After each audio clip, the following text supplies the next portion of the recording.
Aula 4, Leis de Newton, exercícios. Para quem já assistiu às aulas passadas, já conhece as 3 leis de Newton. Primeira lei, princípio da inércia. Quando a força resultante no corpo for igual a zero, a aceleração desse corpo é igual a zero, ou seja, não tem aceleração. Se ele está em repouso, ele permanece em repouso. Se ele está com velocidade constante em linha reta, ele continua com velocidade constante em linha reta. A segunda lei é a que nos permite calcular a força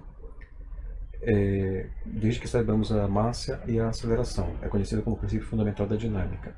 A terceira lei é o princípio da ação e reação. Mostra que as forças trabalham aos pares. Continuando o exercício.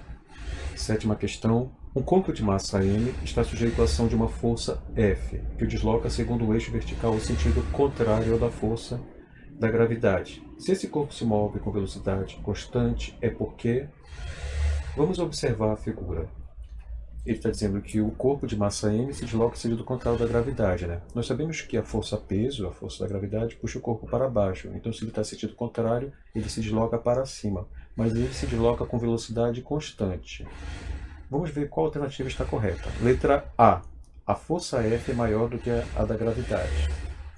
Bom, se essa força for maior que esta, então daria uma força resultante diferente de zero. Esse corpo se deslocaria para cima, porém com aceleração. E não é o que está acontecendo aqui. Ele tem velocidade constante. Então está errado. Letra B. A força resultante sobre o corpo é nula.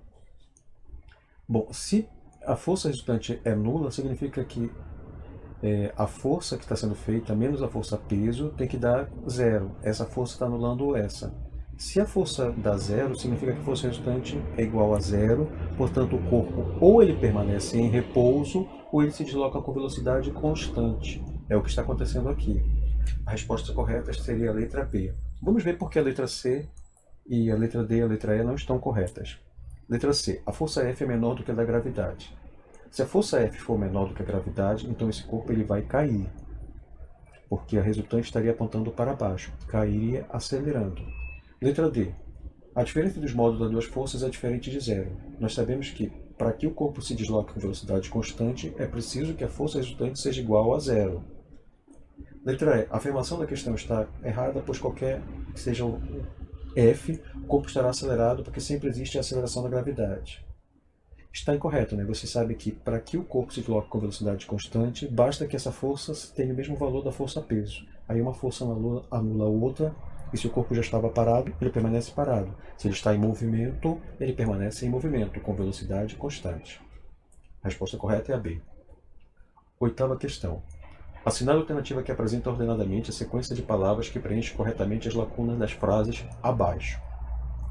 Inércia é a propriedade pela qual nenhum corpo altera o seu estado de ou de, a menos que uma força resultante externa atue sobre ele.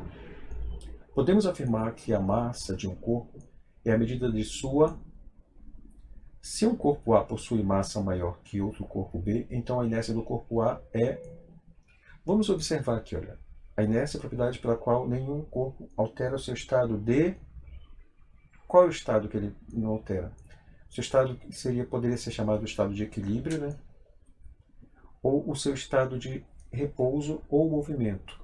O que ele está dizendo aqui, ó, seu estado de repouso ou movimento que retilíneo e uniforme, a menos que uma força resultante externa atue sobre ele. Pessoal, esse estado que nós chamamos de repouso é chamado de equilíbrio estático. Movimento retilíneo uniforme é chamado de equilíbrio dinâmico. Por que eu não marquei a letra D aqui? Porque nas demais alternativas tem um errinho aqui. Olha. Podemos afirmar que a massa de um corpo é a medida de sua inércia. Ok? Se o corpo A possui massa maior que o corpo B, então a inércia do corpo A é maior do que o corpo B. Quanto maior a massa de um corpo, mais difícil colocá-lo em movimento ou modificar o estado de movimento. Então, a inércia chega a ser uma medida da massa de um corpo. Quanto maior a inércia de um corpo, maior a massa desse corpo. Nona questão. O livro está em repouso sobre uma mesa. A força de reação ao peso do livro é força normal, a força que a Terra exerce sobre o livro, letra B, a força que o livro exerce sobre a Terra, letra C, e a letra D, a força que a Terra exerce sobre o livro, letra E, a força que o livro exerce sobre a Terra. Qual seria a resposta correta? Seria a letra C, a força que o livro exerce sobre a Terra. Então o livro está em repouso sobre a mesa, a força de reação ao peso do livro é a força que o livro exerce sobre a Terra. 10ª questão. Determine o módulo, a direção e o sentido da força resultante na figura abaixo. Opa, desculpa. Essa questão eu acabei esquecendo de colocar a figura, então a gente vai pular essa questão.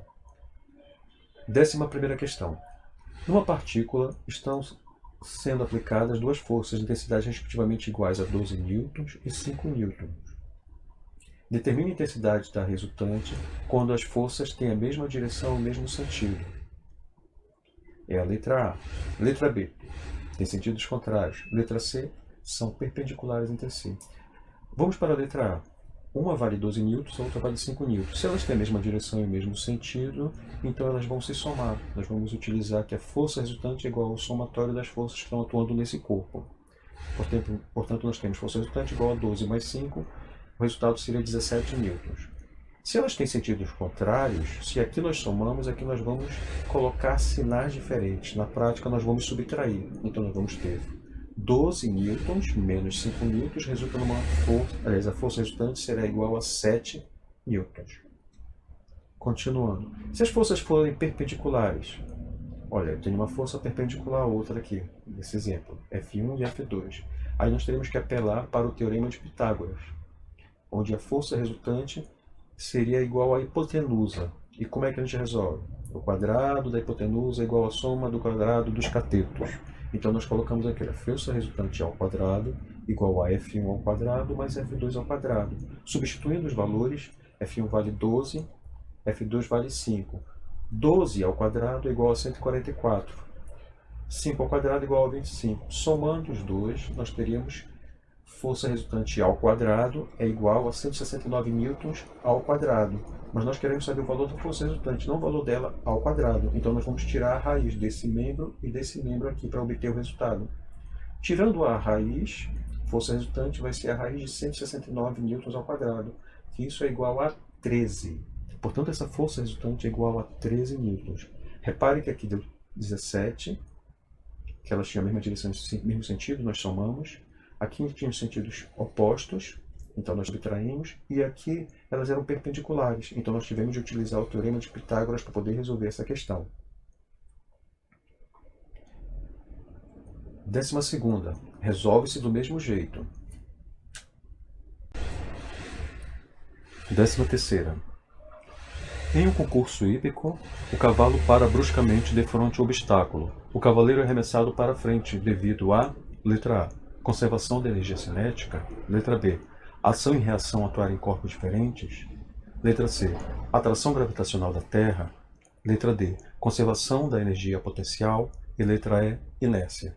Pessoal, o cavalo e o cavaleiro estavam em movimento, então a tendência é que eles continuem em movimento, de acordo com a primeira lei de Newton, conhecida como o princípio da inércia. Portanto, de acordo com a inércia, o corpo tende a permanecer no estado que ele estava. Se ele estava em repouso, ele permanece em repouso. Se ele estava em movimento, ele permanece em movimento. O cavalo parou, o cavaleiro continuou o seu movimento. 14ª questão. Durante o intervalo de tempo em que uma única força age sobre um corpo, esse corpo necessariamente, letra A, tem módulo de sua velocidade aumentando. Letra B, adquire um movimento uniformemente retardado. Letra C, adquire um movimento com velocidade constante. Letra D, varia de velocidade. Letra E, adquire um movimento uniformemente acelerado. Repare que aqui, olha, durante o intervalo de tempo que uma força age sobre um corpo, esse corpo necessariamente... Olha, se a força está agindo sobre um corpo, ele precisa ter uma aceleração, né? Que ela pode ser tanto positiva, que nós chamamos de movimento acelerado, quanto pode ser negativa, nós chamamos de movimento retardado. Tá? Então, se eu digo assim, olha, o corpo tem módulo de sua velocidade aumentado. Não necessariamente. A velocidade pode estar diminuindo. Okay? Lembre-se que se nós jogarmos um objeto para cima, a velocidade dele está para cima, mas ela vai reduzindo no decorrer do tempo, porque a força da gravidade, a força peso, puxa o corpo para baixo. Então, a letra A está errada. Letra B. Adquirir movimento uniformemente retardado. Não, ele pode adquirir um movimento uniformemente acelerado e retardado, ou um ou outro, não obrigatoriamente somente o movimento retardado. Adquire um movimento com velocidade constante. Não, se a força resultante é diferente de zero, ele não pode ter velocidade constante. Ou ele está acelerado ou ele está retardado. Varia de velocidade. Está correto. Variação de velocidade é o que nós chamamos de aceleração. Tu pode ter uma aceleração positiva ou uma aceleração negativa. Adquire um movimento uniformemente acelerado. Conforme já foi falado anteriormente, pode ser acelerado ou pode ser retardado. Então, a única alternativa correta seria a letra D. 15ª questão. Uma força horizontal constante é aplicada no objeto, que se desloca num plano horizontal perfeitamente liso, imprimindo-lhe certa aceleração. No momento em que essa força é retirada, o objeto... Aqui ele está falando de uma situação que não tem atrito, né? É como se fosse um bloco deslizando sobre uma superfície sob a ação de uma força. Aí você para de aplicar essa força, o que vai acontecer? Letra A, o objeto para imediatamente. Letra B, o objeto continua movimentando-se, agora com velocidade constante, é igual a que possuía no instante que a força foi retirada. Letra C, para após uma diminuição gradual de velocidade. Letra D, adquire aceleração negativa até parar. E letra E, adquire movimento acelerado. Bom, aqui nós vamos utilizar a primeira lei de Newton, a lei da inércia. Se não há mais força agindo sobre o corpo, ele permanece ou em repouso ou ele permanece com velocidade constante. Mas como ele já estava com uma certa velocidade, que estava sob a ação de uma força, ele vai continuar se movimentando com a velocidade, a última velocidade que ele estava, que será constante no momento que a força foi retirada. É a letra B. 16ª questão. Ao fazer uma curva fechada em velocidade, a porta do automóvel abriu-se. O passageiro que não usava cinto de segurança foi lançado para fora. O fato se relaciona com a atração que a Terra exerce sobre os corpos, é a letra A. B, a inércia que os corpos possuem. C, o princípio da ação e reação. D, o princípio da conservação da energia. E, o fato de o corpo resistir a uma força. Pessoal, se o corpo estava se deslocando em linha reta, a tendência é que ele continue se deslocando em linha reta, a menos que uma força resultante diferente de zero haja sobre ele. Então, de acordo com a primeira lei de Newton, o princípio da inércia, ele mantém o movimento em que ele estava. Por isso que ele vem colidir com... Cadê? O automóvel... A porta do automóvel. Sim, por isso que ele continua o movimento e acaba sendo lançado pela porta aberta do automóvel. 17ª questão. Considerando o movimento de um veículo totalmente fechado sobre uma estrada perfeitamente plana e horizontal.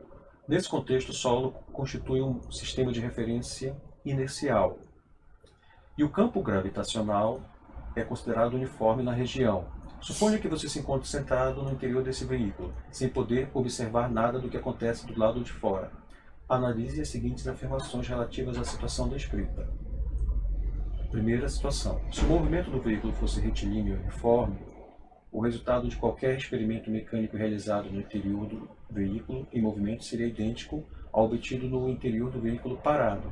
Ou seja, se o veículo está se deslocando com velocidade constante e o veículo está parado, qualquer movimento que você faça lá, lembrando que a superfície é plana e horizontal, ou seja, não vai ter oscilação, né? Para cima e para baixo. Então, para a pessoa, se o veículo está com velocidade constante e você não pode observar do lado de fora, né? É como se tivesse parado, você não sente movimentação do veículo, não percebe a movimentação do veículo. Está correta. Segunda questão. Se o movimento do veículo fosse acelerado para frente, você perceberia seu tronco se inclinando voluntariamente para trás.